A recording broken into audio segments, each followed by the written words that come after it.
अजीज़ दोस्तों, कुरान मजीद फुरकान हमीद ने नबी करीम सल्लल्लाहु ताला अलैहि वसल्लम के जो मनासब बयान फरमाए हैं, उनमें से एक मनसब हुजूर का ये बयान किया है कि वयुअल्लिमुकुमुल किताब वल हिक्मा, कि नबी पाक सल्लल्लाहु ताला अलैहि वसल्लम तुम्हें किताब की तालीम देंगे और हिकमत की तालीम देंगे। वयुअल्लिमुकुम मा लम तकूनु तअलमून, और जो जो तुम नहीं जानते वो सब मेरे हबीब तुम्हें सिखा देंगे।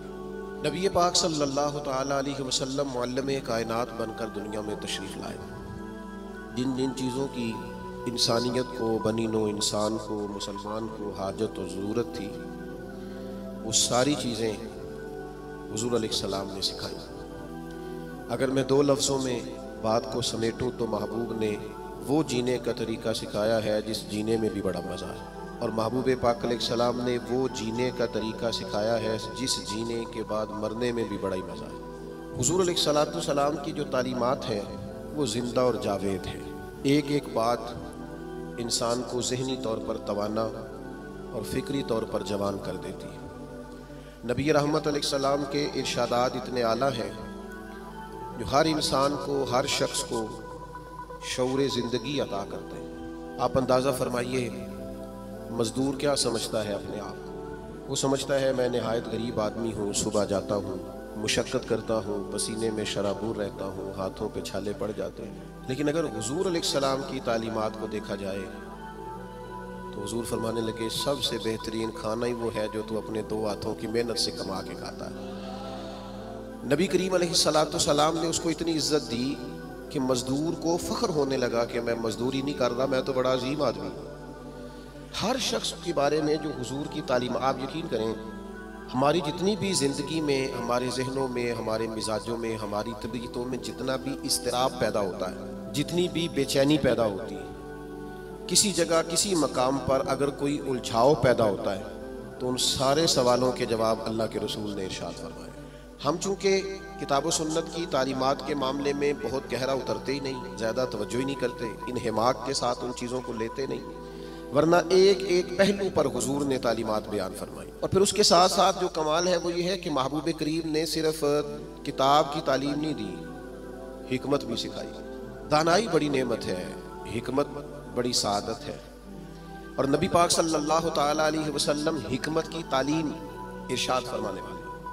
हमारे यहाँ ना जल्दबाजी, बेचैनी, बेकरारी और फेमस होने का शौक़ और आगे बढ़ने का शौक़ और अपनी ज़िंदगी के अंदर तरह तरह की इंसान की उछलती और मचलती ख्वाहिशात, ये उसे हिकमत से दूर कर देती है। नबी पाक सल्लल्लाहु ताला अलैहि वसल्लम ने हमें जो हिकमत अता की है ना, वो इंसान को बुर्दबार कर देती है, उसकी ज़िंदगी में ठहराव आ जाता है। वो जिस मकाम पे भी होता है वो अपने आप को अल्लाह तबारक व तआला की ख़ास रहमत में शुमार करता है।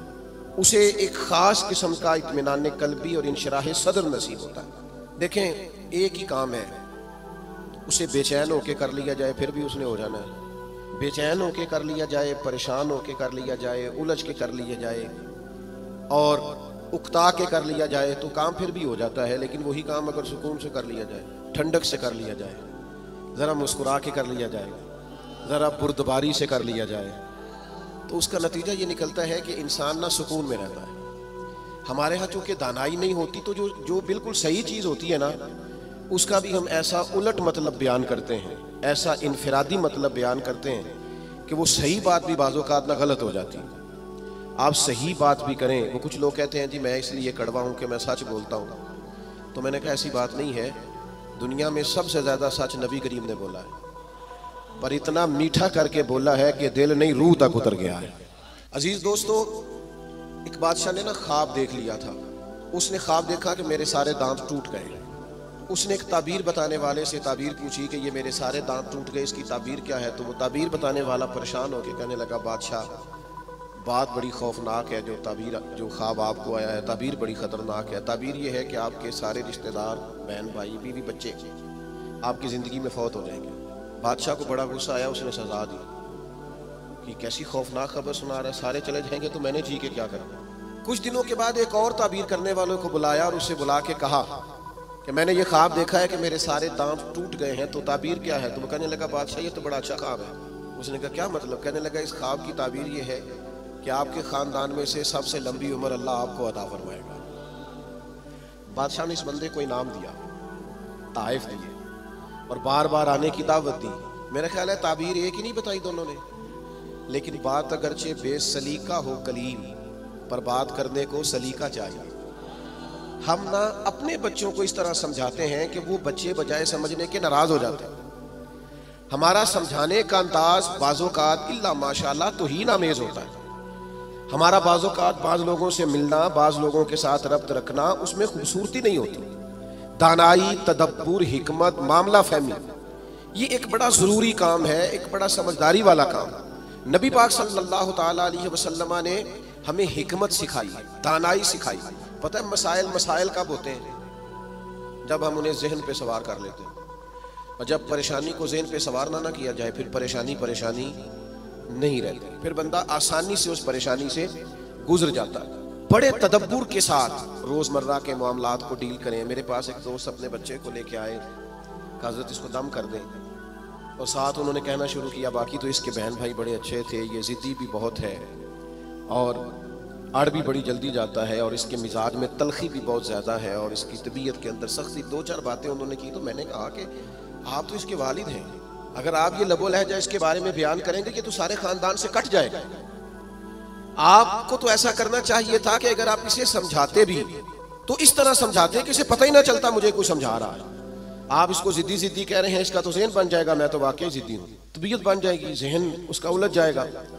हिकमत के साथ अपने मुखालिफ को भी कभी डील करें ना। आपकी तवज्जो है मेरी बात पर? अपने मुखालिफ को भी कभी डील करें ना। हम ना बाज़ दुश्मनों को इतनी अहमियत देते हैं कि वो तगड़े हो जाते हैं। कुछ दुश्मन ऐसे होते हैं जिनके बारे में कुरान का हुक्म ये है कि वइज़ा खातबहुमुल जाहिलून क़ालू सलामा। जब तुम्हारा जाहिलों से आमना सामना हो तो तुमने कहना है भाई तुम्हें सलाम हो। हर आदमी से उलझेंगे नहीं, हर एक से बहस नहीं करेंगे, हर एक के बारे में ये जहन नहीं बनाएंगे कि ये भी मेरा दुश्मन है, ये भी मेरा मुखालिफ। इतनी जल्दी अपने जहन के अंदर तनाव नहीं पैदा करेंगे। एक सहाबी आए हुजूर की खिदमत में, मिशकात शरीफ में हदीस मौजूद है। अर्ज किया या रसूल अल्लाह सल्लल्लाहु ताला अलैहि वसल्लम, कुफार आपका नाम बिगाड़ के लेने लगे हैं, माज़अल्लाह सुम्मा माज़अल्लाह। वो कहते हैं अगर हमने मोहम्मद मान लिया तो मोहम्मद का माना तो वो है जिसकी तारीफ की जाए बार बार। अब वो नाम बिगाड़ के माज़अल्लाह आपको बुरा भला कहते हैं। तो वो सहाबी आए थे और उन्होंने बड़ी खौफनाक तरीके से बात सुनाई। पर पता है हुजूर ने क्या फरमाया? फरमाया पता नहीं वो किसको गालियां दे रहे हैं, पता नहीं वो किसका नाम बिगाड़ रहे हैं, मुझे तो अल्लाह ने मोहम्मद बनाया है।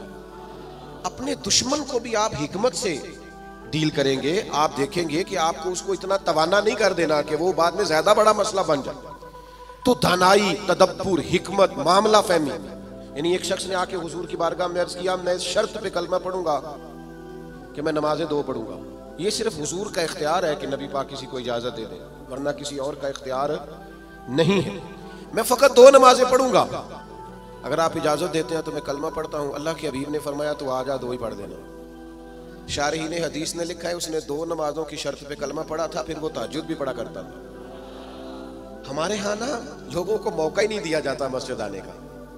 ये कभी कभी कच्चे नमाजी आते हैं ना रमज़ान शरीफ में, तो पक्के नमाजी उन्हें घूरते हैं, कहते हैं तुसी आ गए हो फसली बटेरे, और भाई इन बच्चों को आ तो लेने दो और दुआ करो या अल्लाह मस्जिद आ गया है, अब मेहरबानी फरमा, इस पे रहमत कर, इसे पक्का नमाजी बना।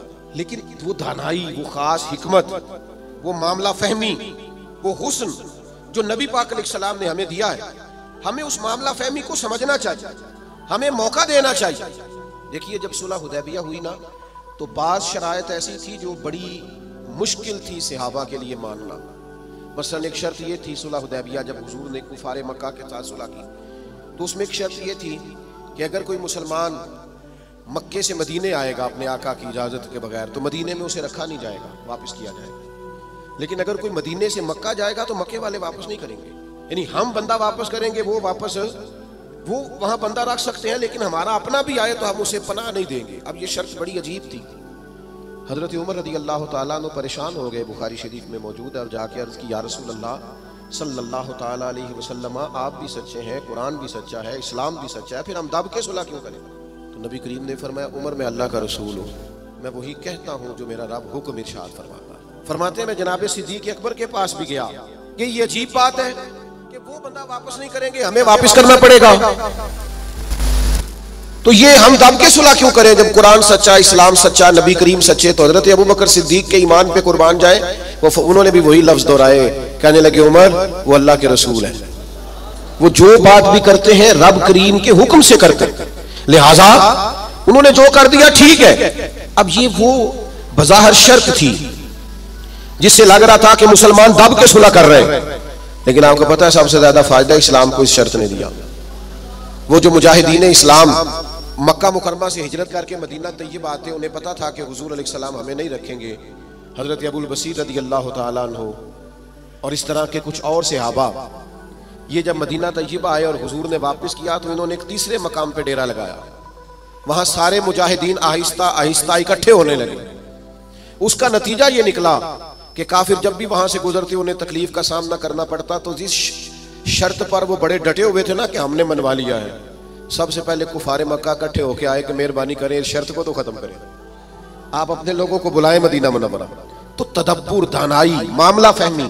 हम ना आहिस्ता आहिस्ता बड़े जल्दबाज हो गए हैं, तबीयतों में बेचैनी, बेकरारी, एक बात ना हमारी मानी जाए हम परेशान हो जाते हैं, जरा बराबर हमारी तबीयत के मुखालिफ कोई शख्स बात कर दे हम डिस्टर्ब हो जाते हैं।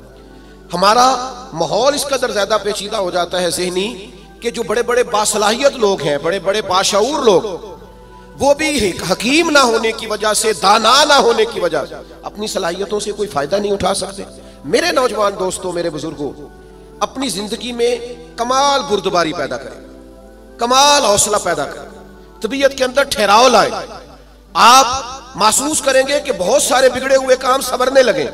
आप कितनी भी जल्दबाजी कर लें, जब तक अल्लाह का हुक्म नहीं होना काम दुरुस्त, आप डॉक्टर के पास दवाई लेने जाते हैं, आपके मर्ज की तशखीस होने के बाद डॉक्टर साहब नुस्खा लिखते हैं, कहते हैं ये एक पत्ता गोलियों का ले लो, एक सुबह खाना, एक दोपहर खाना, एक शाम खाना, और ये सिरप ले जाओ, एक चम्मच सुबह इस्तेमाल करना, एक शाम करना। तो अगर कोई शख्स कहे मुझे जल्दी है ठीक होने की, मैंने सारी गोलियां इकट्ठी खानी है, वो कहे मुझसे इंतजार नहीं होता, मैंने सारा सिरप इकट्ठा ही पीना है, ठीक होगा कि ज्यादा बीमार हो जाएगा।